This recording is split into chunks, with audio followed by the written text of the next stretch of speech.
ராஜராஜன் என்பது. ஆனால் அந்த ராஜராஜனுக்கு பிடித்த சிறப்பு பெயர் என்ன தெரியுமா? ஜனநாதன்.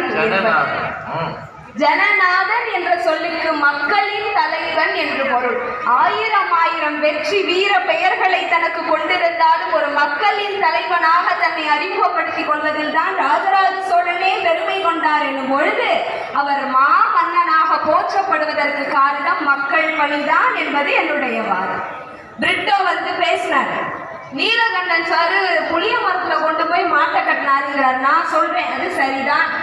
ராஜராஜ சோழன் இறைவனுக்கு செய்த தொண்டு எல்லாம் மக்கள் பணிதான். நீங்கள் சொன்னீர்களே ஈசனின் அருள் இருந்தால் தானே இத்துணை பெரிய கோயிலை கட்டமைக்க முடியும். ஈசனின் அருள் எப்படி கிடைக்கும்? சிவபெருமான் எப்படி ராஜராஜ சோழனுக்கு அருள் புரிந்தார்? இத்துணை பெரிய பிரம்மாண்ட கோவிலை நமக்கு கட்டி இருக்கிறாரே என்ற காரணத்தினாலா? இல்லை, ராஜராஜ சோழன் இந்த பிரம்மாண்டமான பெரிய கோயில்